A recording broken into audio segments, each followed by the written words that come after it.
चलता रहूँगा राहों पर, चलता रहूँगा राहों पर, चलने में माहिर बन जाऊँगा। चलता रहूँगा राहों पर, चलने में माहिर बन जाऊँगा। मंजिल मिले या न मिले, मंजिल मिले या न मिले, परंतु एक अच्छा मुसाफिर बन जाऊँगा। मैं इंजीनियर अखिलेश कुमार। आज की क्लास में अपने लोग सॉल्व करने वाले हैं एक्सरसाइज 5.2।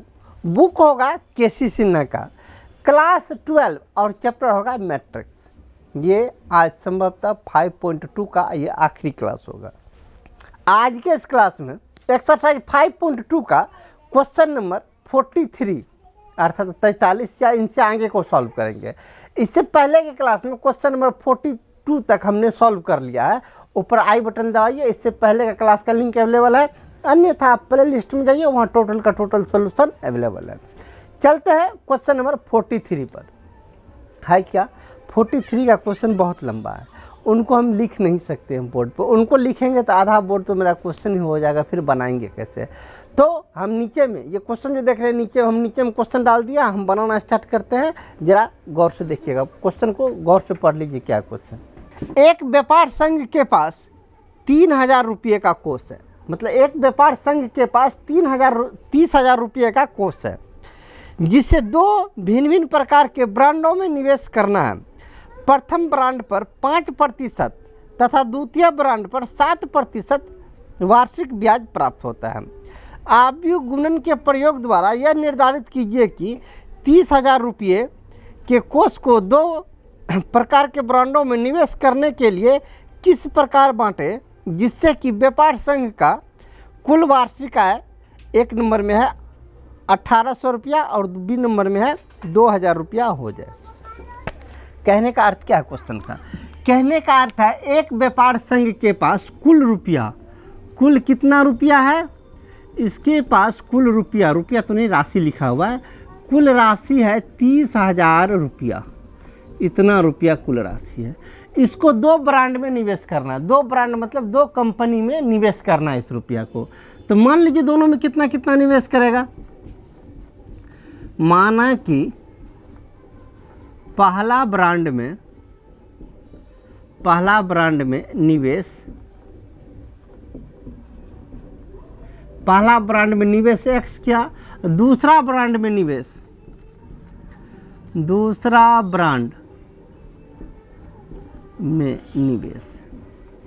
चलिए जरा गौर से देखिएगा। 30,000 रुपया, 30,000 रुपया में से पहला ब्रांड में एक्स रुपया दे दिया, तो दूसरा ब्रांड में देने के लिए कितना बचा? तो एक्स रुपया तो पहला में दे दिया, अब जितना शेष बचेगा वही ना दूसरा में निवेश करेगा। दूसरा में निवेश करेगा 30,000 माइनस एक्स रुपया, ये दूसरा में निवेश करेगा। पहला में इतना निवेश, दूसरा में इतना निवेश, अर्थात इतना रुपया ये निवेश किया। चलिए निवेश कह रहा आव्यूह गुणन का प्रयोग करने के लिए, तो निवेश आव्यूह पहले बना लेते हैं। निवेश आव्यूह कितना कितना निवेश कर रहा है? पहला ब्रांड में एक्स और दूसरा ब्रांड में 30,000 माइनस एक्स, इतना रुपया निवेश किया। अब चलिए ब्याज कितना मिल रहा है? पहला ब्रांड पे कितना ब्याज मिल रहा है? पहला ब्रांड से प्राप्त ब्याज, पहला ब्रांड से प्राप्त ब्याज है 5% और दूसरा ब्रांड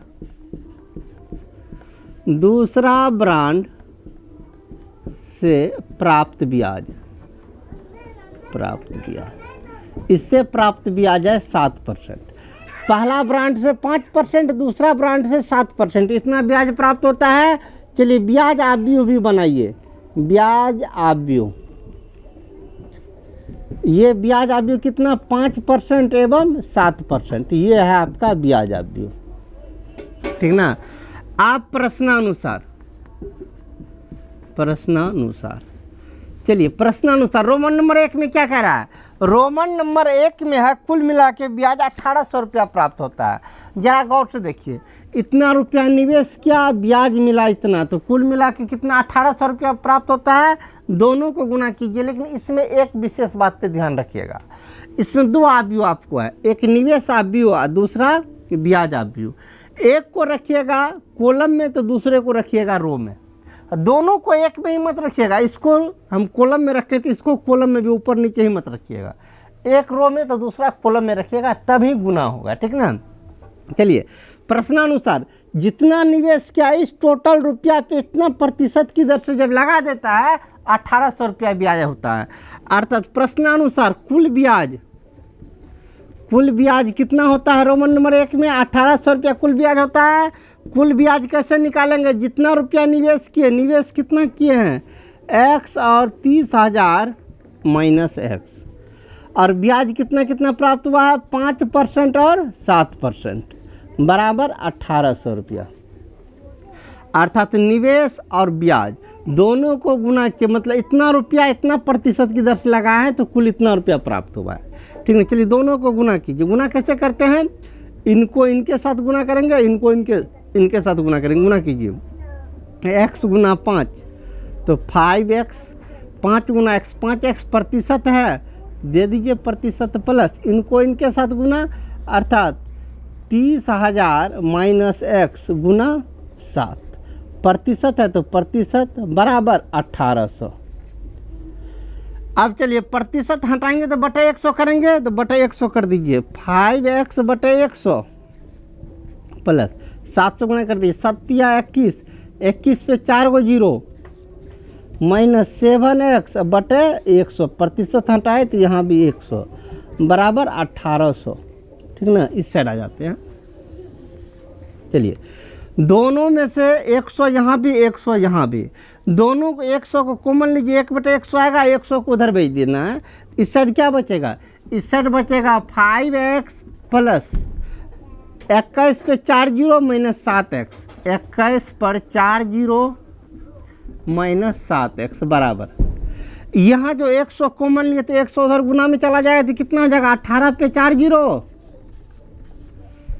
7x को बराबर 7x, 5x में से 7x निकल गया तो minus 2x is equal to, यहाँ कितना हो गया आपको 18 पे 4 0, यहाँ 21 पे 4 0, इसको बराबर को उस साइड भेजिए, 18 में से 21 चला गया तो 3 पे 4 0, ये भी माइनस में, चूँकि 21 उस साइड जाएगा तो माइनस में चला जाएगा, माइनस माइनस समाप्त, x इज इक्वल टू 2 से भागा लगा दीजिए तो 15 पे 3 0, अर्थात कितना 15, x का वैल्यू कितना निकल गया 15। x किसको माने थे, पहला ब्रांड में निवेश, पहला ब्रांड में निवेश कितना 1500, ठीक ना। चलिए इसीलिए पहला में निवेश, पहला ब्रांड में निवेश, पहला ब्रांड में निवेश कितना x, पहला ब्रांड में निवेश कितना माने थे x का वैल्यू कितना 1500 रुपया, 15,000 रुपया। चलिए दूसरा ब्रांड में निवेश, दूसरा ब्रांड में निवेश, दूसरा में कितना निवेश किए थे 30,000 माइनस x कीजिए, 30,000 माइनस x का वैल्यू निकाले हुए 15,000 तो कितना हो जाएगा 30,000 माइनस 15,000, घटा लीजिए तो हो जाएगा 15,000, अर्थात दोनों ब्रांड में कितना 15,000 रुपया निवेश किया गया, ठीक ना। चलिए ये तो हम बनाए हैं ए नंबर का, कितना का ए 43 में 2 क्वेश्चन था, हम बनाए हैं ए का। बी का क्वेश्चन क्या है, बी के क्वेश्चन में है कुल मिला के ब्याज 2000 प्राप्त होता है। तो ये आपका कितना था 43 का ए था, ठीक ना। 43 का बी कैसे बनाइएगा, हम नहीं बनाएंगे, बतलाते हैं, करना आप लोग को है। 43 के बी में यहाँ से यहाँ तक तो सेम क्यों उतारिएगा, सेम टू सेम उतारिएगा, सिर्फ ब्याज के जगह पे यहाँ कितना है 18, ये ए का पहले साइड में लिख लीजिए, बी का यहाँ पे नंबर दीजिएगा बी, यहाँ से यहाँ तक टोटल कीजिएगा, इसके जगह पे दे दीजिएगा 2000, ठीक ना। तो यहाँ पे पड़ेगा 2000, यहाँ पे पड़ेगा 2000, यहाँ पे पड़ेगा 2000, दो जीरो इधर से आ जाएगा तो 2000 पे कितना, 3 जीरो है, 2 जीरो ये, अर्थात 5 जीरो, 2 पर 5 जीरो, ठीक ना। अब इसको उस साइड माइनस कीजिएगा, जैसे बनाए सेम प्रोसेस है, मतलब इतना कैलकुलेशन गड़बड़ होगा आपका, इतना कैलकुलेशन फिर से कर लीजिएगा। एक्स का मान निकल जाएगा, एक्स का मान रख दीजिएगा इस पे तो पहला ब्रांड में निवेश, एक्स का मान यहाँ रख दीजिएगा तो दूसरा ब्रांड पे निवेश निकल जाएगा, ठीक ना। साइड और नोट कर लीजिए। चलिए क्वेश्चन नंबर 43 को सॉल्व किया, अब चलते हैं क्वेश्चन नंबर 44 पर। अब चलते हैं क्वेश्चन नंबर 44 पर। क्वेश्चन नंबर 44 क्या, इनको देखिए, आपके सामने में क्वेश्चन देख लीजिए। कहता एक दुकान के स्टॉक में 20 दर्जन कमीज, 15 दर्जन पाजामा और 25 जोड़े मोजे हैं। यदि इनका विक्रय मूल्य 50 रुपया, 90 रुपया तथा 12 रुपया है, ठीक ना, तो कुल कितना, बेचने पे कुल कितना धनराशि प्राप्त होगा। ये दुकान में क्या सब स्टॉक है दुकान में स्टॉक क्या सब है, स्टॉक है क्या सब, जरा ध्यान दीजिएगा। स्टॉक आप व्यू बना लेते हैं, या स्टॉक में रखिए, स्टॉक को आप व्यू के रूप में रखिए। स्टॉक आप व्यू क्या है जरा गौर से देखिएगा। इसमें दुकान में स्टॉक के रूप में है 20 दर्जन कमीज, 20 दर्जन कमीज, कितना, 20 दर्जन कमीज, दर्जन है उसे इकाई में चेंज कीजिए, 20 गुना 12 कितना हो गया, 240 कमीज है, ठीक ना। और क्या है, 15 दर्जन पाजामा, 15 गुना 12 अर्थात 180 पाजामा है। आगे क्या है, आगे है 25 जोड़ा मोजा, जरा गौर से देखिएगा, सवाल थोड़ा सा मिसप्रिंट है, 25 जोड़ा मोजा नहीं है, 25 दर्जन जोड़ा मोजा है। तो 25 को आप गुना कर लीजिए कितना से, 12 से, अंग्रेजी में क्वेश्चन पढ़िए स्पष्ट हो जाएगा। 25 गुना 12 कितना हो जाएगा, 300 जोड़ा मोजा है, अर्थात दुकान में इतना सामान है, ठीक ना। इसका विक्रय मूल्य आप व्यू निकालिए, विक्रय मूल्य आप व्यू,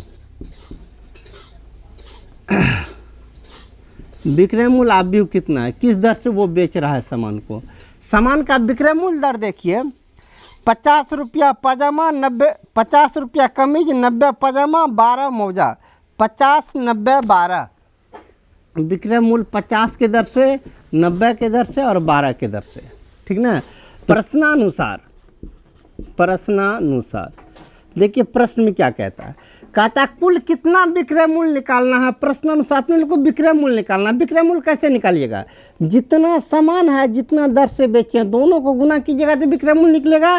प्रश्नानुसार विक्रय मूल्य निकालिए, दोनों को गुना करके क्या है विक्रय मूल्य, अपने लोग को क्या निकालना है, विक्रय मूल्य। विक्रय मूल्य कैसे निकालिएगा, कुल स्टॉक और कुल दर, ये स्टॉक है, इतना सामान स्टॉक में है, इतना दर से बेचे हैं, दोनों को गुना कर लीजिए, 240, 180, 300 गुना कितना, 50 रुपया, 90 रुपया, 12 रुपया, गुना कर लीजिए निकल जाएगा। चलिए 240 गुना 5 तो कितना हो गया, 12 पे 3 जीरो प्लस 180 को 9 से गुना कीजिए तो डबल जीरो तो रहबे करेगा, 18 नमा 162, 300 को इसको उससे गुना कीजिए, 12 तिया 36 अर्थात 36 पे 3 जीरो, 36 पे 2 जीरो, सबको जोड़ लीजिए, आपका आंसर कंप्लीट, ठीक ना। चलिए क्वेश्चन नंबर 45 भी देखिए सेम प्रकार है, 45 भी क्वेश्चन सेम है, इसमें भी निकालिए स्टॉक आप व्यू, स्टॉक आप व्यू। इसमें क्या सब स्टॉक में जरा गौर से देखिएगा। क्वेश्चन नंबर 45 में देखिए स्टॉक आप व्यू है, किसी विशेष विद्यालय के सहकारी दुकान में 20 दर्जन भौतिक, 8 दर्जन रसायन, 5 दर्जन गणित है, 10, 8 और 5 है, 10 दर्जन मतलब 120, 10 दर्जन के बाद अगला कितना है, 10 दर्जन के बाद 8 दर्जन मतलब 12 96, अगला कितना है 5 दर्जन, 12 पंचे 60, इतना स्टॉक है। इसका मूल्य आप व्यू, मतलब किस दर से बेचा जा रहा है, मूल्य आप व्यू किस दर से बेचा जा रहा है, जरा ध्यान से देखिएगा। दर क्या है इसका दर है 8 रुपया 30 पैसा, 3 रुपया 45 पैसा, 4 रुपया 50 पैसा, 8 30 अगला 3.45, 3 रुपया 45 पैसा, 3.45। अगला है क्या 4.50, 4.50। अब प्रश्नानुसार कुल मूल्य निकालना है। कुल कितना मूल्य का है, कुल मूल्य निकालना। कुल मूल्य कैसे निकालिएगा, जितना आपके पास स्टॉक है, स्टॉक कितना है सामान का 120, 96 और 60। मूल्य कितना कितना है 8.30, 3.45, 4.50। ये आपका मूल्य है। गुना कर लीजिए, 120 को गुना कीजिएगा इनके साथ, 96 को इनके साथ, 60 को इनके साथ, गुना करके जोड़ लीजिएगा, आपका आंसर कंप्लीट। ठीक ना। चलिए क्वेश्चन नंबर 45 तक तो हम बना लिए। अगला है क्वेश्चन नंबर 46। चलते हैं क्वेश्चन नंबर 46 पर। क्वेश्चन नंबर 46 को देखिए क्या है। किसी स्कूल की पुस्तक की दुकान में 10 दर्जन रसायन विज्ञान, 8 दर्जन भौतिक विज्ञान, 10 दर्जन अर्थशास्त्र की पुस्तकें हैं। इन पुस्तकों का विक्रय मूल्य 80 रुपया, 60 रुपया तथा 40 रुपया है। तो इनका कुल कितना धनराशि होगा, वो मतलब कुल मूल्य ज्ञात करें, यही है आखिरी में। इसमें भी वही काम करेंगे, स्टॉक आव्यू। सबसे पहले स्टॉक आव्यू निकालते हैं। स्टॉक आव्यू कितना कितना सामान है दुकान में, क्या सब सामान है, जरा गौर से देखिएगा। सामान सबसे पहले है 10 दर्जन रसायन, 10 दर्जन मतलब 120 रसायन की पुस्तक है। 8 दर्जन भौतिक, 8 दर्जन भौतिक मतलब 96 भौतिक का बुक है। और 10 दर्जन अर्थशास्त्र, 10 दर्जन मतलब 120, ये आपका अर्थशास्त्र का पुस्तक है। इसका मूल आव्यू मतलब किस दर से बिक रहा है उसका दाम। ये सबसे पहला जो है, पहला वाला पुस्तक आपको 80 रुपया की दर से बिकता है, दूसरा वाला पुस्तक 40 की दर से, तीसरा पुस्तक 60-40, 80, 60, 40 की दर से बिकता है। ऊपर वाला हो गया स्टॉक आव्यू, नीचे वाला हो गया मूल आव्यू। अब कहता है प्रश्नानुसार कहता है कुल मूल्य ज्ञात करें। कुल मूल्य कैसे ज्ञात करेंगे, कुल मूल्य दोनों को, जितना मेरे पास सामान है, जितना मूल्य है, दोनों को गुना करेंगे तो कुल मूल्य निकलेगा। कर लीजिए कितना 120, 96, 120, कितना से गुना करना है 80, 60, 40 से गुना करना है। ठीक ना। चलिए गुना कर लीजिए 12 96, 12 96, 96 पे 00 प्लस 96 छाके 6 छाके 36 के 6 बैलेंस 3, 9 छाके 54, 3 57 पे 1 0। इनको इनसे गुना कीजिए, 12 चौका 48, 48 पे 00, सबको जोड़ लीजिए, उतना ही रुपया आपका आंसर। ठीक ना। चलिए क्वेश्चन नंबर 46 तक तो फाइनल। अब चलते हैं आखिरी क्वेश्चन नंबर 47 पर। चलिए क्वेश्चन नंबर 47 आपके सामने में, जरा गौर से देख लीजिए। एक निर्माता 3 प्रकार की वस्तुएं X, Y तथा Z का उत्पादन करता है, जिनका वह 2 बाजारों में विक्रय करता है। वस्तुओं की वार्षिक आय बिक्री नीचे सूचित निर्देशित है। ठीक ना। ये जो नीचे जो डायग्राम देख रहे हैं वो है पहला वाला कॉलम में है क्या मार्केट 1, मार्केट 2 और उसका प्रोडक्ट है। चलिए आगे ए नंबर में क्या कह रहा है, कह रहा है यदि X, Y तथा Z के इकाई विक्रय मूल्य क्रमशः 2 रुपया 50 पैसा, 1 रुपया 50 पैसा तथा 1 रुपया है, तो आव्यूह गणित की सहायता से ज्ञात कीजिए कि प्रत्येक बाजार से कुल कितना राजस्व प्राप्त होता है। क्वेश्चन तो पढ़ लिए, अब जरा गौर से देखिए। इसमें कुल मिला के मार्केट 1, मार्केट 2 दो प्रकार का मार्केट है। पहला मार्केट, दूसरा मार्केट। ये प्रोडक्ट का नाम है X, इस प्रोडक्ट का नाम है Y, इस प्रोडक्ट का नाम है Z। पहला मार्केट में X प्रोडक्ट 10,000 बनता है, दूसरा मार्केट में Y प्रोडक्ट 2,000 और पहला मार्केट में Z प्रोडक्ट 18,000, मतलब इतना प्रोडक्ट बनता है। दूसरा मार्केट में X प्रोडक्ट की संख्या, दूसरा मार्केट में Y प्रोडक्ट की संख्या और दूसरा मार्केट में Z प्रोडक्ट की संख्या। अर्थात ये है आपका स्टॉक आव्यूह, मतलब इतना स्टॉक उत्पादित हुआ है, इतना सामान आपके पास है और बाजार में बिक रहा है इस मूल्य से, इतना मतलब 2.5 रुपया, 1.5 रुपया और 1 रुपया की दर से बिक रहा है। तो कहता है कुल कितना विक्रय मूल्य, कुल कितना राजस्व बाजार से प्राप्त होगा। तो निकालिए कुल राजस्व, कुल राजस्व कितना प्राप्त होगा। तो स्टॉक को मूल से गुना कर दीजिए, बात खत्म। स्टॉक कितना है 10,000, 2,000, 18,000। अगला है 6,000, 20,000, 8,000। इसको गुना कर दीजिए जिससे वो बिक रहा है। कितना से बिक रहा है 2 रुपया 50 पैसा, 1 रुपया 50 पैसा और 1 रुपया की दर से बिक रहा है। गुना कर लीजिए कितना रुपया प्राप्त होगा। 10,000, 10,000 को 2.5 से गुना कीजिए। 10,000 को 2.5 से गुना कीजिएगा तो वो हो जाएगा 25,000। 25,000 प्लस 2,000 को 1.5 से गुना कीजिए। 2,000 को 1.5 से गुना कीजिएगा तो हो जाएगा ये 3,000 रुपया। 18,000 को 1 से गुना कीजिए। 18,000 गुना 1 तो 18,000 ही नीचे। 6,000 को 2.5 से गुना कीजिए तो ये हो जाएगा 15,000। 20,000 को 1.5 से गुना कीजिए तो ये हो जाएगा 30,000। 800 को 1 से गुना कीजिए तो 8,000 है। 8,000 को 1 से गुना कीजिए तो 8,000। दोनों को जोड़ लीजिए, कुल कितना राजस्व प्राप्त होता है। चलिए 3 जीरो तो लिख ही लेंगे। आगे 18, 18 3, 18 3 हो गया 21, 21 25 46। इसको जोड़िए 3 जीरो तो इसमें भी लिख ही लेंगे। 8 यहाँ हो गया 30, 30 8 38, 38 15 53, 53,000। अर्थात तो पहला मार्केट से 40,000, दूसरा मार्केट से 53,000 रुपया इनकम होगा। बात खत्म। इनकम नहीं, इतना मार्केट से राजस्व की प्राप्ति होगी, ठीक ना। अब देखिए नंबर इसका बी क्या कह रहा है। नंबर बी में कह रहा है इसका लागत मूल्य 2 रुपया, 1 रुपया और 50 पैसा है। अर्थात ये तो बाजार में बिका है इस दर से। इसका लागत मूल्य मतलब सामान बनाने में कितना रुपया लगा वो दिया हुआ है। मतलब लागत मूल्य कितना कितना है 2 रुपया, 1 रुपया और 50 पैसा। अर्थात 2 रुपया, 1 रुपया 50 पैसा। 50 पैसा मतलब 0.5 रख दीजिए। इसको पूरा फुल फॉर्म में लिखेगा तो ऐसे लिखिए 2.00, 1.00, ये 0.50।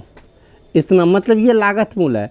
इतना में बिका है मार्केट में, सामान बनाने में इतना रुपया खर्च हुआ। तो बोलिए लाभ कितना होगा। लाभ कैसे, विक्रय मूल्य में से लागत मूल्य निकाल लीजिएगा तो लाभ बचेगा आपको। इतना रुपया में बिका, इतना रुपया इन्वेस्ट करबे किए तो लाभ कितना, तो घटा लीजिए। 2.5 में से 2 गया तो 0.5, 1.5 में से 1 गया तो ये भी हो गया 0.5। इधर आपको 1 में से 0.5 गया तो ये भी बच गया 0.5। अर्थात तो पहला प्रोडक्ट में 50 पैसा की दर से लाभ होता है, दूसरा पर इतना लाभ, तीसरा पर इतना लाभ।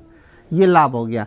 अब हमें कहता है इस मार्केटिंग में कुल कितना लाभ होगा, लाभ निकालना है। लाभ कैसे, टोटल प्रोडक्ट और जितना लाभ हो रहा है इतना की दर से लाभ हो रहा है तो लाभ, दोनों को गुना कर लीजिए, कुल लाभ निकल जाएगा।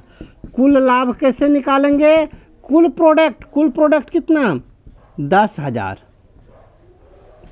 2,000, 18,000, इधर 6,000, 20,000, इधर 8,000। इसको कितना से गुना करना है 0.5, 0.5, 0.5 से गुना करना है। जितना लाभ हो रहा है उससे गुना कीजिए। 10,000 को 0.5 से गुना कीजिए। 10,000 को 0.5 से गुना कीजिएगा तो 5,000 प्लस 2,000 को 0.5 से गुना कीजिए तो 1,000। 18,000 को 0.5 से गुना कीजिए तो 9,000। 6,000 को 0.5 से गुना कीजिए 3,000। 20,000 को 0.5 से गुना कीजिए 10,000। 8,000 को 0.5 से गुना कीजिए 4,000। सबको जोड़ लीजिए कितना कितना हुआ। 9 1 10 5 15,000, नीचे 4 10 14 3 17,000। अर्थात क्या, पहला मार्केट से 15,000 का लाभ हो रहा है, दूसरा मार्केट से 17,000 का लाभ हो रहा है। यही पूछ रहा था। कंप्लीट ना। चलिए आराम से आप नोट कर लीजिए। चलिए क्वेश्चन नंबर 47, ये 47 का कौन था, 47 का ये बी था। 47 का ए और बी कंप्लीट किए। इसी के साथ ये एक्सरसाइज 5.2 पूर्ण रूप से कंप्लीट हुआ। अब चलते हैं एक्सरसाइज 5.3 पर। तो आज नहीं, आज की क्लास में इतना ही रहने दीजिए। अगले क्लास में मिलते हैं एक्सरसाइज 5.2 के साथ। लेकिन उससे पहले 5.2 ने 5.3, उससे पहले 5.3 को सॉल्व करने से पहले अपने लोग को यह जानना होगा जो 5.3 में कौन सा कॉन्सेप्ट लगने वाला है, कौन सा उनके पीछे का लॉजिक है, पहले उनको जानेंगे। उससे पहले का लॉजिक है transpose, transpose of A matrix, अर्थात मैट्रिक्स का परिवर्त। पहले इससे पहले अगले क्लास में अपने लोग ट्रांसपोज ऑफ मैट्रिक्स के बारे में पहले उनके कंसेप्ट को जानेंगे, फिर चलेंगे एक्सरसाइज पे। तो आज की क्लास में इतना ही रहने दीजिए, मिलते हैं अगले क्लास में। यदि इससे पहले का क्लास देखना चाहते हैं, ऊपर और नीचे इससे पहले का लिंक अवेलेबल है, सामने प्लेलिस्ट है, सामने सब्सक्राइब का बटन है। मिलते हैं अगले क्लास में। जय हिंद।